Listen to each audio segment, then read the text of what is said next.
Go! Why? Me. You go. Okay. Ah. Yeah? Yeah, and we're back for another session of ASKRG. You guys send in your questions. We do the best we can to answer them sufficiently. Yeah, it's true. If you haven't yet sent a question or, send them with the hashtag AskRG. Don't be shy! Don't be shy, and we will try to answer. We get a lot of, millions of questions. So many questions. There's actually a troop of people in the back room just, choosing questions because there are so many now. It's not true, but we have chosen these ones. Well, she has, and I have no idea what I'm gonna answer, so that kind of makes it more exciting, actually. So exciting. Okay. Here we go, guys. Let's get into it. From the A-Aimer. The A-Gamer, yeah. A-Aimer. Oh, the A-Aimer.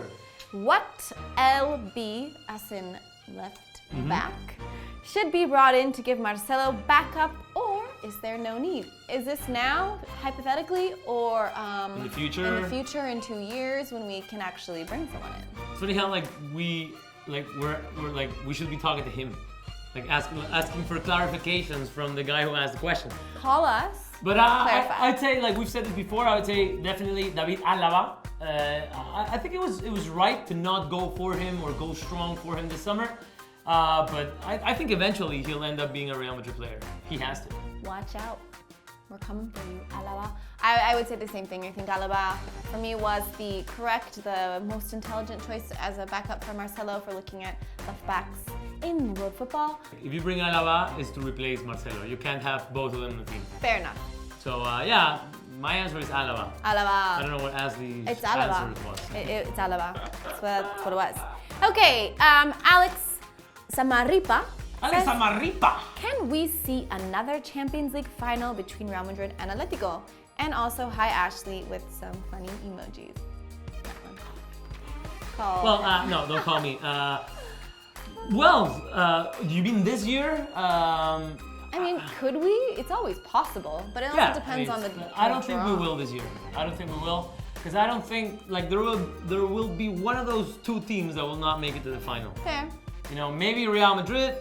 Given the curse of winning it 2 times in a row, maybe we will not make it to the final, or maybe they won't make it to the final. But what I was actually hoping for was to see a clash, Real Madrid-Atletico, but not in the final. Yeah. Maybe quarterfinals, We semifinals. said that. Actually, we said that during the Champions League before the finals happened. We said we didn't really want to see a Real Madrid-Atleti final. We play Atleti often already in league. I'd like to see Real Madrid play Atleti in the Champions, but in a home and away format. So we can go to the Calderón and then they can come home, and I like that. That would be cool. I like that. It's too much drama, man, in the final. Yeah, I mean, Madrid was crazy. But to be fair, it could happen. It's not likely that it happens again. Yeah. We've seen just through history that it's hard to repeat. It wasn't likely that it happened the first time because it had never happened to teams from the same city. Right. And then 2 years after that, it happened again. So, and it's hard enough for the same team to reach the final twice in a row, let alone the same 2 teams. I mean, crazy things would have to happen. Yeah. Have crazier things happened in football? I don't know. Maybe not. Okay. Next question. This is a question from Sean Kana. A very short question. Suarez or Ibra? And for me, this is an easy answer. What is it? Suarez. Right now? Right now.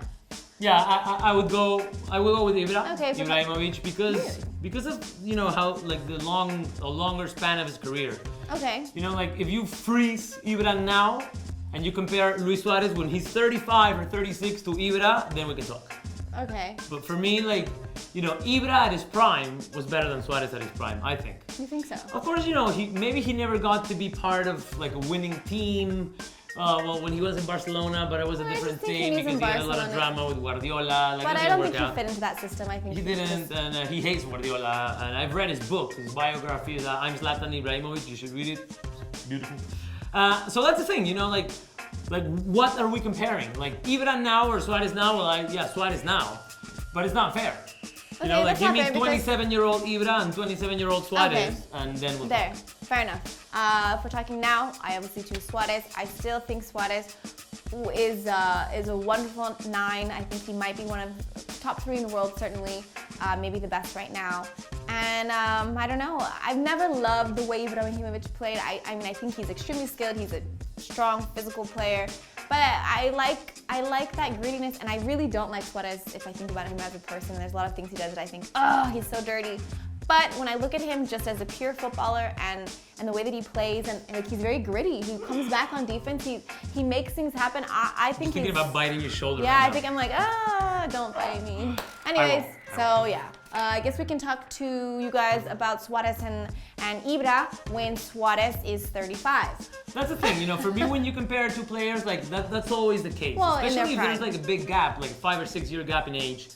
Then, I think it's a fair way of comparing two players. No, I think you have to compare them in their prime. Yeah. Or not in their prime, in their not Or prime. in different moments, Give me.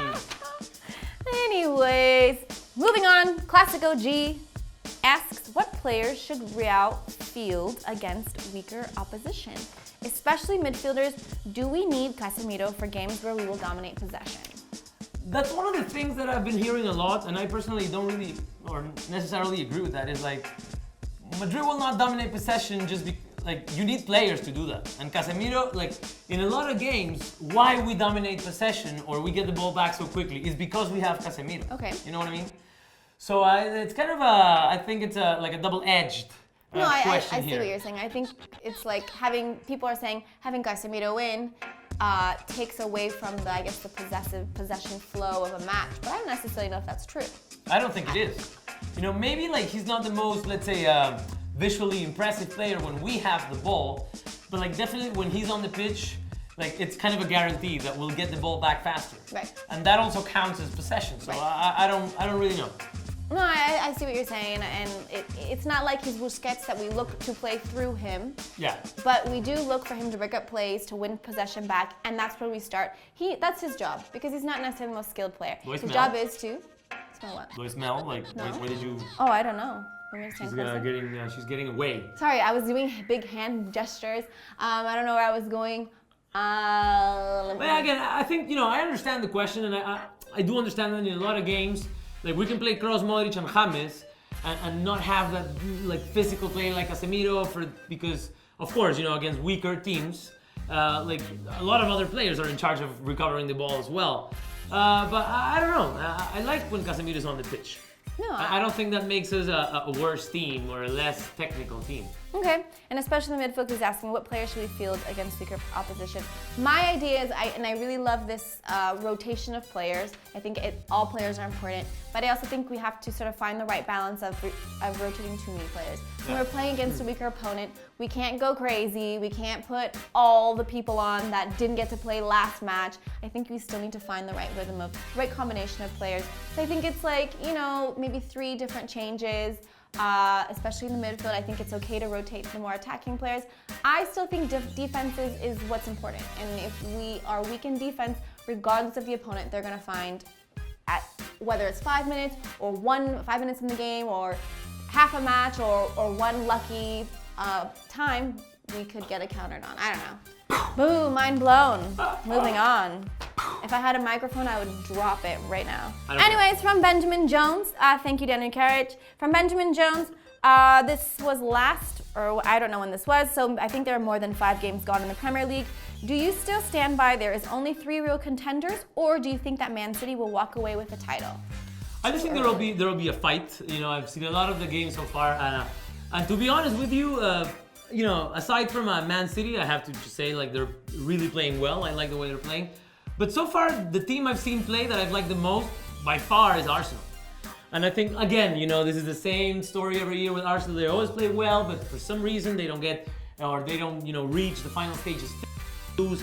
And again, Man United, they're not, showing anything special, but, it's Man United with Mo, they're going to be there at the end. But again, it's between 2 or 3 teams, really. Hopefully, I'd like Arsenal to win the league this year.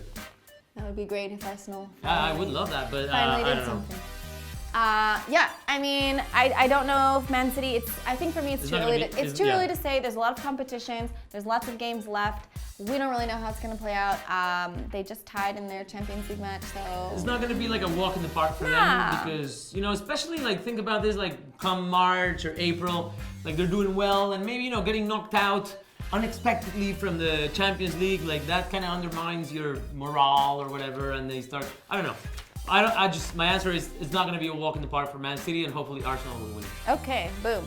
Last question from official Nick. Can you call Florentino Perez and tell him to bring back Saul? Yeah, definitely. I will. I actually was talking to him yesterday. No way. To Florentino, Did you guys get lunch?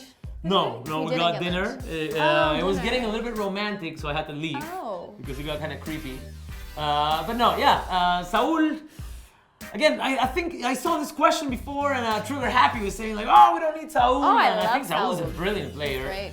But you know, we can't just bring every good player that's out there, man. You know, so. But yeah, I'll try to call him, man, and I'll let you know what happens. I love Saul. I think he's a great player. He's showing really well last season I think he did really well at Atleti. Yeah. And I think so far what I've seen this season has been great. And I think he's just a rising star. He'll be a great addition to the Spanish selection, the Spanish national team.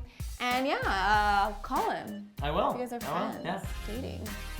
Hot stuff. That's it. That's it from us, guys. Thank you very much, guys. Again, keep your questions coming. AskRG, you know, and if you don't really like the answers, maybe you should send different questions. No, it's just a joke. Give us a like and subscribe. Galacticos, share this video if you enjoyed it. Tell your friends we're here. And we'll see you tomorrow or the day Whatever. after.